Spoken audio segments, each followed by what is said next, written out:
Всем привет! Вы на канале Польза.нет, меня зовут Саня, и здесь только подробные обзоры с целью сэкономить вам средства. И возможно сейчас как раз у меня это получится. Почему? Потому что сегодня для вас я буду обозревать смартфон под неймингом Honor 200. Притом не просто обозревать, я его еще сравню для вас с CMF by Nothing за 20 тысяч рублей по видеосъемке. А согласитесь на секундочку, когда разница у тебя в 33%, это сильно. Вам будет и правда с точки зрения познавательности интересно. Почему? Потому что когда мы говорим, что здесь довольно мощный процессор, это всего 800 тысяч баллов в Antutu. Никакого там за миллион нет. Если говорим о защите от влаги, вы помните, я китайскую версию Honor 200 топил, долго смартфон не видел симку, и второй раз глобалку уже отопить, извините, не буду. Выводы я свои по поводу этой модели сделал. Следующий Honor, конечно, топить буду. Но здесь и так все понятно. Что у нас из хорошего? Инфракрасный порт. Почти целый час он может гонять в играх, практически не сбрасывая яркость. Довольно неплохая съемка с переключениями между камер. Это прям очень круто и удобно. Если говорить о конкурентах, по большому счету в стоке только у Samsung это дело есть. Прямой экран, да, 2,5D стекло, то есть здесь небольшие закругления, но это все равно удобно и приятно. А самое веселое в этом всем деле, это, разумеется, цена.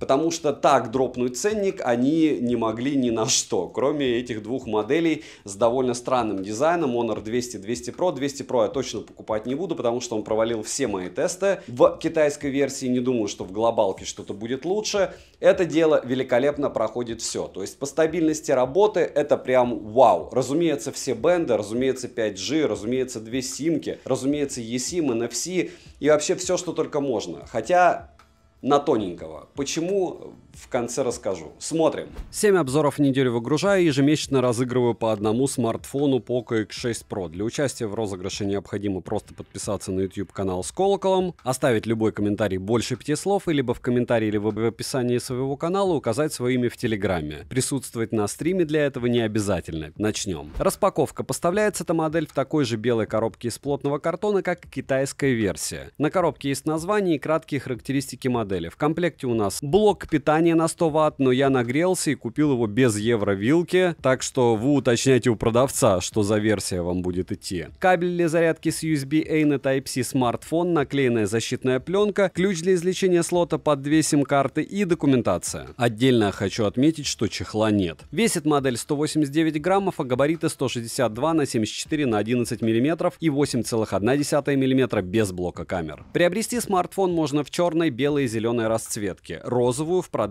я не встретил. Дизайн смартфона, как мы уже выяснили, однозначно на любителя, и это один из основных минусов данной модели, опять же, по моему мнению. Разумеется, кому-то смартфон внешне понравится, и тут все индивидуально. Напишите, пожалуйста, в комментах, кому он понравился, кому нет. Тыльная часть выполнена из стекла, а рамка пластиковая. Качество материалов хорошее, собран он неплохо, но в то же время никаких металлических рамок здесь нет, в отличие от, допустим, Samsung A55, который при этом стоит дешевле. По эргономике вопросов нет, в руке он лежит комфортно, грани прямые, но с закруглениями, как с тыльной, так и с фронтальной части. Пользоваться одной рукой в целом удобно. Далее, на корпусе расположили качели регулировки громкости, без люфта, как и кнопка питания, микрофоны, USB Type-C OTG, к сожалению, версии 2.0, это нехорошо, стереодинамики с технологией ONO Hyson и ИК-порт, а вот мини-джека, что неудивительно, нету. В настройках есть возможность персонализировать звучание под свои предпочтения, но не сказал бы, что лучше в данной ценовой категории, просто лютейший перекос верхнего к нижнему динамику, нижний громче. Плюс распространение звука, как будто здесь моно, хотя здесь стерео. Вибромотор тактильно приятный, все настраивается технически по минимуму. По Bluetooth кодекам все скромнее, чем у Samsung, но что есть, то есть. Главное, LDAC есть, а остальное мелочи жизни с AAC и SBC. Honor 200 оснащен AMOLED-дисплеем с алюмосиликатным стеклом, диагональю на 6,7 дюйма, разрешением 2664 на 1200 пикселей, плотность пикселей 435 ppi. Такая прям субфлагманская. Соотношение сторон 19,98 к 9. Цветовой охват 100% DCI-P3, есть поддержка технологии HDR, 1,7 миллиарда цветов, а также полноценной технологии Always On Display. Особо отмечу очень маленькие рамки, потому что по сравнению с смартфонами этой ценовой категории, допустим, тем же Pixel 8, здесь практически практически рамки минимальной. Яркость по моим замерам 1000 люксов на 100% яркости, в пике 1900 люксов. Частота обновления экрана максимум 120 Гц. Если играешь, сбрасывает он яркость практически сразу до 500 люксов, 550-600. И через 55 минут непрерывной игры у вас будет уже тогда 350 люксов. Это не 270, как у айфона или у 200 Pro, посмотрите, вообще дичь была. Но все равно не особо приятно. Сенсорный отклик хороший как при повседневном использовании, так и в играх. Притом смарт, так как не перегревается, тач не отваливается. И за это ему отдельный плюс. Мультитач поддерживается, и экран спокойно откликается на 10 касаний одновременно. Сверхчастотное шим-затемнение до 3840 Гц. Шим выше 20% по радексу не поднимается. ПТК шим поднимается до 60%, но это не критично, потому что, опять же, это прям супер минимальная яркость должно быть. Настроек во вкладке «Экран» достаточно. Есть персонализация цветопередачи, функция защиты зрения. Процессор установлен Qualcomm Snapdragon 7 Gen 3 с техпроцессом 4 нанометра с 8 ядрами. За эти деньги могли бы что-то и получше вставить, но с другой стороны это дело у них полностью оптимизировано. Максимальная частота у него 2,6 ГГц, графический процессор Adreno 720, оперативная память на 8 или 12 ГБ. Тип памяти LPDDR5 по информации из приложения. iOS Uno 16 ГБ я в продаже не встречал. Внутренняя память типа UFS 3.1 на 256 ГБ или 512 ГБ, что стандартно для этого процессора. По связи Honor 200 используют Bluetooth версии 5.3, Wi-Fi 6 версии. Напоминаю, что во флагманах стоит 5.4 и Wi-Fi 7 версии, 5G сети, 4G сети и ниже. Датчик приближения установлен ультразвуковой, работает он так же плохо, как у смартфонов Poco, и в отличие от китайской версии, потому что там было все намного лучше. Я не знаю, что они перемудрили, но вот в глобалке так. NFC поддерживается, MirPay встает без проблем, GPS-тест показывает точность 3 метра, что стандартно для Qualcomm. К слову, GPS однодиапазонный, и это тоже плохо. Далее, операционная система magicOS 8 версии на базе Android 14 версии. В настройках можно обнаружить Magic Capsule, Honor Global Favorites, игровой режим и не только. Разблокировать смартфон можно при помощи сканера отпечатков пальцев, внедренного под экран распознаванием лиц, 2D разблокировкой и стандартными способами разблокировки. Внести можно до 5 отпечатков пальцев, биометрические данные можно ввести до 5 раз с разными аксессуарами на лице. Притом один и тот же отпечаток пальца несколько раз завести нельзя. И это хорошо по мне, хотя многим кажется, что хорошо, если ты можешь 5 раз один и тот же палец завести, как у Xiaomi-тов. Емкость аккумулятора 5200 мАч, смарт поддерживает быструю зарядку до 100 Вт и заряжается от 0 до сотки, по моим тестам, за 49 минут, что довольно быстро. До 55% он заряжается за 22 минуты. Беспроводной зарядки нет. В PC-марке смартфон показывает хороший результат в 9 часов Work Performance 12 тысяч. При просмотре видео на YouTube за 1 час уходит в среднем по Wi-Fi у меня 4% заряда, в играх в час уходит 22% заряда. Притом мы его гоняли так же, как Honor 200 китайской версии на канале Польза. Стримы на прожарке. Посмотрите, повел себя смарт достойно. 55 минут он прожил, не перегреваясь и не сбрасывая сильно яркость. 30 минут мы играли в Diablo Immortal, 30 минут мы играли в PUBG New State непрерывно. И напоминаю, что здесь экран не совсем прямой, чуть-чуть определенные скосы есть. Перейдем к тестам. Тротлинг-тест проходит со следующими результатами. 328 гипсов минимально, максимально 355 и в среднем 328 гипсов на 100 потоках при 60 минутах. В Geekbench 6 в синглкоре 1162, в мультикоре 3423, GPU OpenCL Score 3637, 3D Mark показал устойчивость 98%, Steel Nomad Light Stress Test, как и Wildlife Extreme Stress Test, прошел хорошо. Wildlife Stress Test 99% устойчивость. В Antutu выдал результат 800 тысяч попугаев. В принципе, 3 раза при прогоне он показывает то же самое. Storage Test показывает довольно стандартный для этого типа памяти 66 тысяч. Хотелось бы больше, но что есть. И по идее может больше, но показал 66. Стресс-тест прошел не лучшим образом, результаты вы видите на экране. И по мне в китайской версии как-то было все чуть-чуть лучше оптимизировано. Но опять же на работу никак не влияло. То есть в данном случае синтетика никак не отражает реальное использование.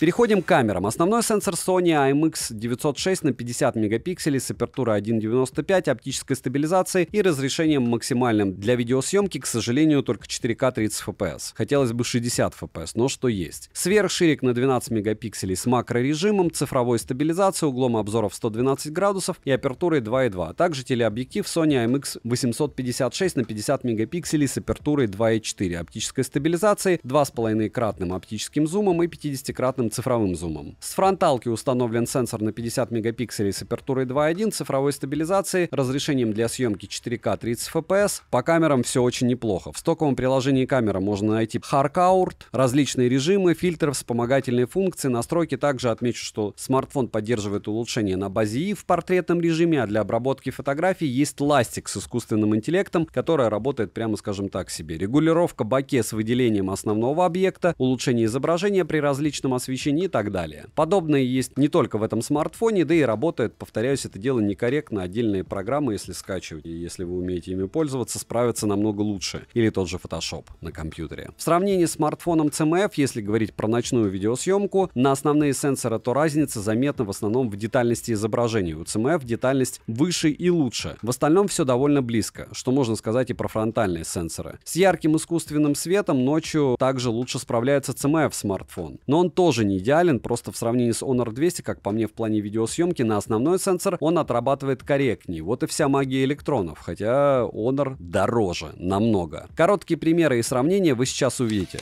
Так, 4К 30 FPS, закат. И вот так вы сможете снимать на эти два смартфона в 4К 30 FPS. Ну, здесь даже можно поспорить. Не, нельзя. Сразу все видно.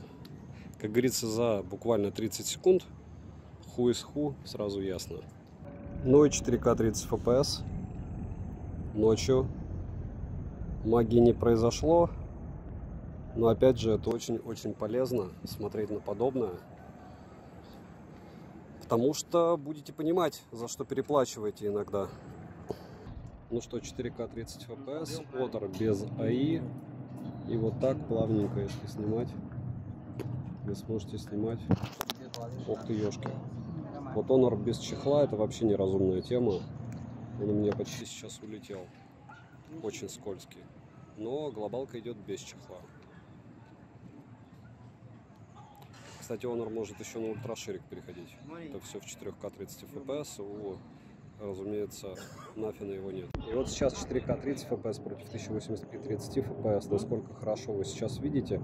А мораль проста, кстати. Вот мне, допустим, картинка на нафине больше нравится, потому что цвета настоящие. А Honor делает все белым. Так забавно. Ну, хотя по детализации Honor топ, по шумам вообще все. Хотя, опять же, видите, у меня рубашка шумит на Honor, а на нафине нет. Дьявол кроется в деталях всегда, да?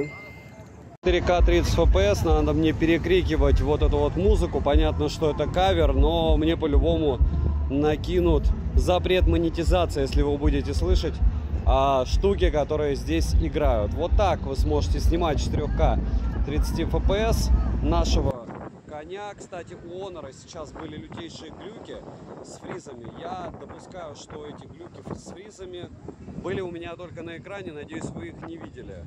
Но это не умаляет его способности снимать хорошо, мягко сказать. И 4К 30 FPS против 1080p 30 FPS. Основа X08, X1 на Honor Rolling Shutter. Вот так.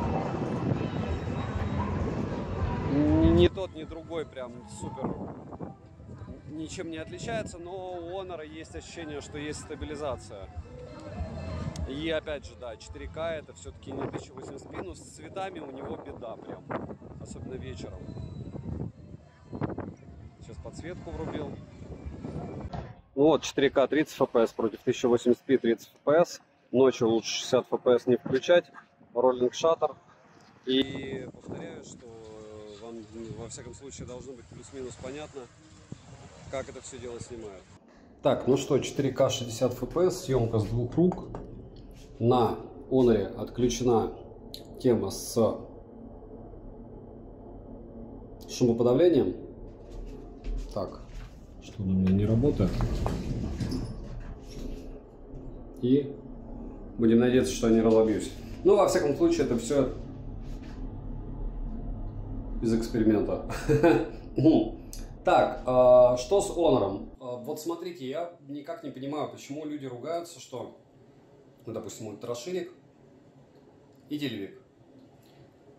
Все в 4К 30 FPS. Почему люди ругаются, что вот желтый свет, здесь теплый свет, я и должен быть желтым? Почему я должен быть белым? Типа, чтобы включался сразу... Я реально не понимаю. То есть, объясните мне, смартфон должен передавать цвета или делать для вас их комфортными? Ну, немного фронталки в лифте, 1080p против 4К, по большому счету, ни то, ни другое качеством не блещет, Honor на голову. Так, ну что же, 4К, 30 FPS, помещение без дополнительного освещения, то есть все отрублено. Сейчас будете писать мне про мой хаос. Но кто пишет про хаос, тот уходит в бан, поэтому, может быть, никто и не напишет. А почему? Потому что все, 10% у меня осталось заряда на Honor. Я его сейчас отрубаю и заряжаю. Ультраширик на Honor, телевик на Honor. Основа. Ну, допустим, Zoom X3 у Nothing и телевик на Honor. Как-то темно достаточно. Вот единственное, что шумов, понятно, нету, в отличие от таких лютых, в отличие от Nothing, CMF, точнее. Но в то же время по мне не хватает света. Но в целом норм, если не считать ультраширик. А у телевика все равно с автофокусом беда, и потом со съемкой тоже не очень хорошо. И еще немного фронталки, совсем чуть-чуть, в тех же условиях ночных. Ну что, съемка днем, 4К 30 FPS, у Honor включена съемка с шумоподавлением. Особо много видеопримеров не будет, в основном будет видеосравнение. Почему? Потому что на Honor 200 уже был обзор китайской версии, там еще можете посмотреть и видео, и обновление, и все остальное, и фотографии плюс-минус. Здесь уже больше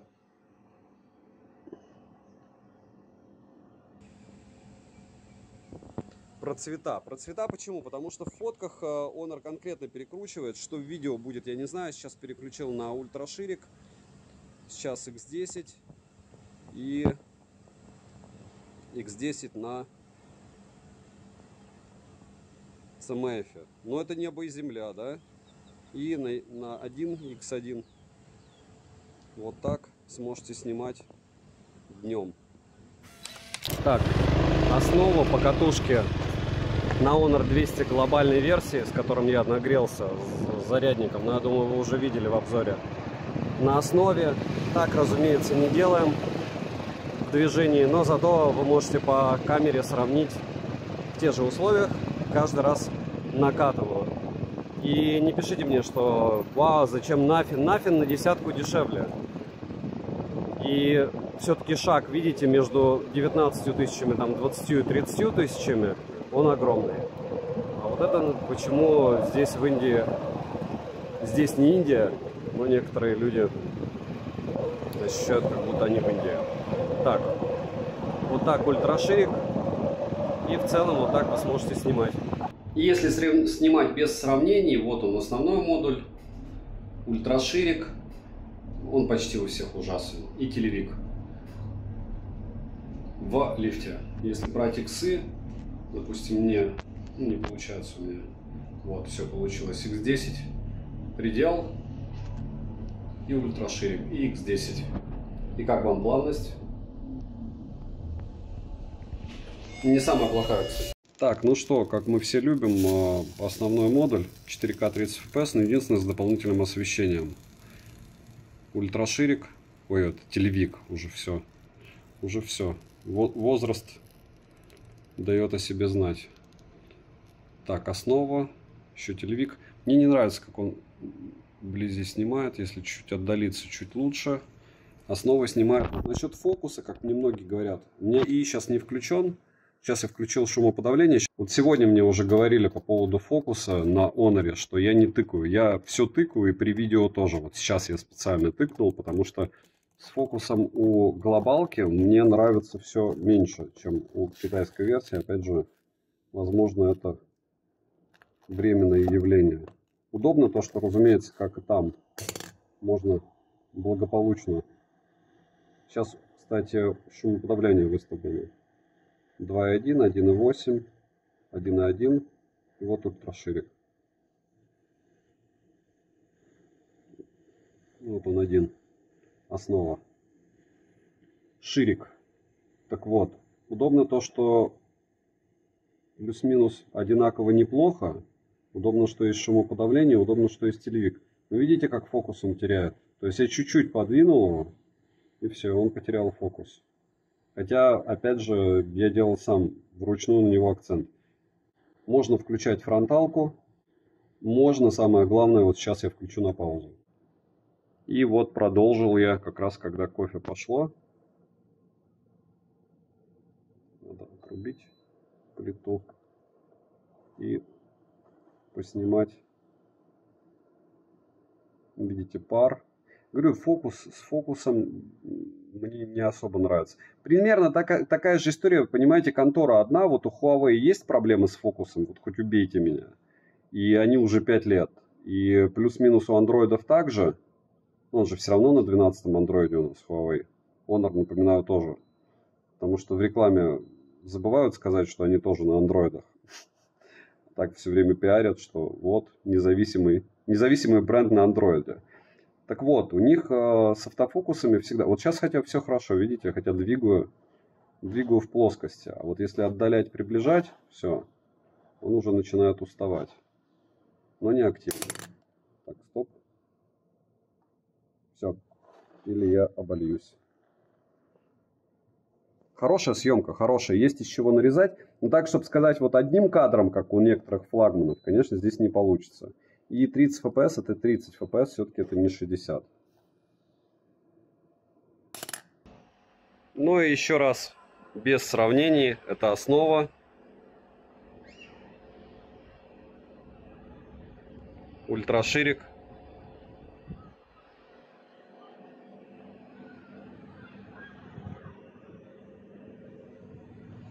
И телевичок. Ну, у телевика со стабом не все хорошо, даже если с двух рук снимать. А у основы очень даже неплохо. Так, 4К 30 FPS, видео без АИ, перекресток. Съемка с одной руки, 4К 30 FPS. Это телевичок. И это ультраширик. По большому счету, более чем достаточно для того, чтобы сделать выводы. Ночь, свет очень противный, прям мега. И, как говорится, самое основное, что надо запомнить. Вот это 3 фотографии у нас с Honor, эти 3 фотографии у нас с CMF. Из CMF вот эта фотография сразу не получилась, то есть стабилизатор не отработал, второй фотографии у меня нет. И мы такие, о, какая классная с Honor фотка. Но она тоже вся в лютейших просто шумах. И что вы будете вот с этим вот мольбертом делать? Да, с одной стороны мы смотрим, здесь стаб не отработал, с другой стороны здесь что-то можешь сделать. Здесь такую же ты можешь штуку сделать из разряда картина маслом. Что кто выбрал? Выбрали 35-16 миллиметров эквивалент. И здесь нафина плюс-минус. Если говорить про ночную съемку с одного и того же объекта, с горы, получается на основные модули, насколько хорош Honor? Honor хорош. То есть, да, здесь у нас нарисованные лодочки, и они идут уже прям в кишмиш, вдалеке. Да, у нас здесь люто перекручены цвета. Но если говорить про шумов на CMF больше, из темных мест он хуже вытягивает все. И в автомате повторяю, что фотография на Honor значительно лучше и приятнее. По фронталкам детализация в разы выше у Honor.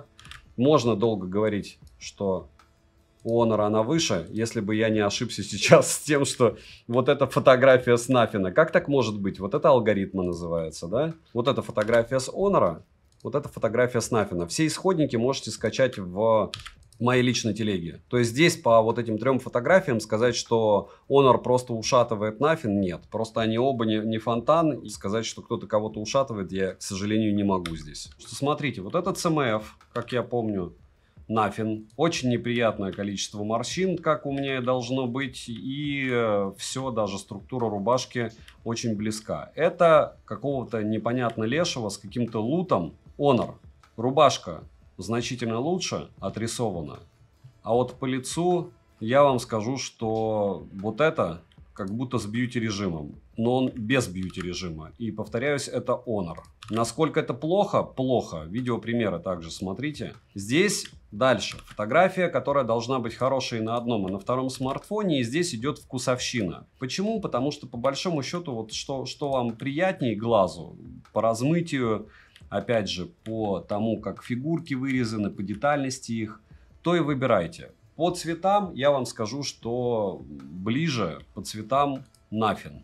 То есть здесь даже структура дерева вот такого уже цвета. Если говорить про вот эти волшебные фотографии, сразу определил Honor. Почему? Потому что здесь не так. Здесь вот так, выжженный лес. Да, здесь шумы. Помогите мне, те, кто продает Honor, потому что, или те, кто купил Honor. Потому что снимает он хорошо, но вот опять же алгоритмы нам говорят, что плюс-минус очень близко.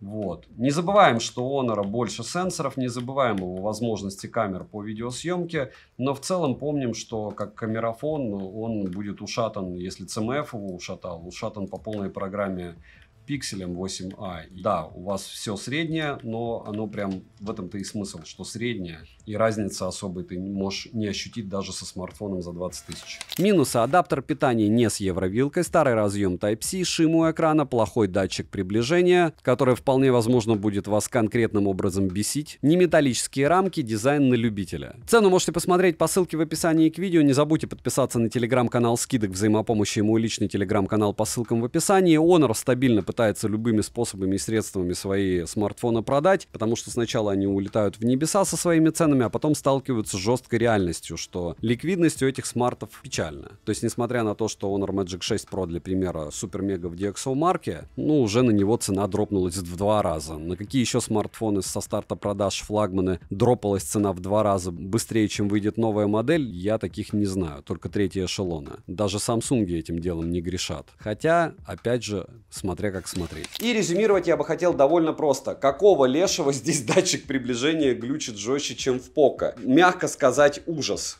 Если ты звонишь, напоминаю, что это такое, вот так, он может разблокироваться, если ты чуть-чуть начинаешь прикладывать. Допустим, горизонтально лежишь, все печально. Ну, разумеется, как мне говорят, все разговаривают только так, никто не нагибается, никто ничего подобного не делает. Делайте сами выводы, один раз купите такой смартфон, походите, если вам все равно на датчик приближения, так и скажете. Я не понимаю, почему они физически сюда не запихивают. Так вот, полноценный Always On Display круто. Круто, что он может вывозить не супер тяжелые игры, но довольно с приятными настройками и жесткими, не перегреваясь. Очень хорошая, быстрая, нормальная зарядка, потому что 50 минут на 100% это прям круто. За 20 минут 50% это тоже круто. Да, он по съемке сливает в каких-то моментах CMF. Можно поспорить, вы можете быть другого мнения, скачивайте исходники, что фото и видео. Как мне говорят очень часто, когда я скидывал на него фотографии, почему смазанные фотки? Что со стабом? Почему ты не стараешься, не тапаешь пальчиком для фокуса? Я тапаю. Чтобы вы поняли, после всего того, что я сейчас уже наговорил, это номер один в топе смартфонов до 30 тысяч. Я сразу скажу альтернативу. Это не CMF, потому что все-таки ниже 20-ки, и там тоже еще и NFC нет. Это ему не конкурент. Вопрос-то в том, что как раз это не конкурент ему. Мы будем спорить еще, кто победил по видеосъемке, при том, что CMF не конкурент. Из веселого я сравнивал его с Poco X6 Pro в китайской версии. Из веселого Poco F6 очуменная альтернатива, также Xiaomi 13 Pro Plus. Вот этому устройству. И моментами они лучше, притом этих моментов может быть довольно много. Учитывая, что это глобалка, что ее можно прийти в любой магазин пощупать, что если вам заходит этот дизайн, оптимизирована она прям из коробки, и как мне говорят, когда смартфон выйдет, который из коробки, вот это первый смартфон из коробки, без всяких дополнений, еще чего-то, еще в китайской версии у меня работал нормально. Да, там датчик приближения, да. Помимо датчика приближения, просто минимальное количество баллов в Antutu, никаких супер волшебных фотографий, стабилизации, кастомизации звука, не знаю, там перекос по стерео капитальный нету, но все, что надо для жизни, здесь есть. То, в какие деньги они его уже скидывают, То есть они там во время сейла на 28 продавали. Если он будет 25, топчик, потому что ПО они пилят официально. Вот прям хорошо пилят. Чуть-чуть дороже, но это абсолютно уровень другой по съемке Pixel 8a, который я никому не желаю, потому что здесь тензор, и это все очень плохо. Для большинства владельцев Pixel все отлично, но люди, которые пробовали другие Android смартфоны, с вами не согласятся. Здесь, если бы еще у меня китайский не тонул, наверное, я бы сказал, все в огне. В этот ценник идеальных устройств нет, есть просто топ за свои деньги. Вот это топ за свои деньги по сбалансированности, сумме показателей и качеств. Наличие количества модулей, стабильности работы системы, сброса яркости, скорости зарядки. То, что есть в глобалке всегда. Девайсу от меня однозначно бесконечная да. Очень приятно удивила китайская версия глобальная тем, что из коробки работает все адекватно. Сильно не порадовал датчик приближения, это особо выделяю. Сильно не порадовал дизайн, это субъективщина.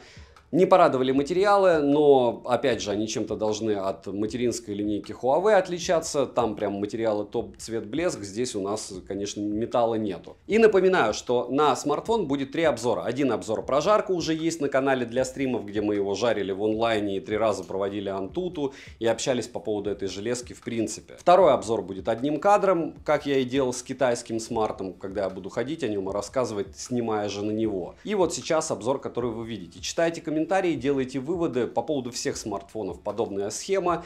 Надеюсь, что она помогает вам покупать или не покупать те или иные железки. Всем, кто оставит любой комментарий больше 5 слов, знайте, безумное вам спасибо. Помогаете проекту, чтобы это дело я продолжал. И пусть в каком-то смысле это одинаковые тесты, с другой стороны, вам очень просто при этом выбирать по одинаковым тестам, что лучше. Повторяюсь, девайс сюда. Добра и удачи вам, дорогие друзья.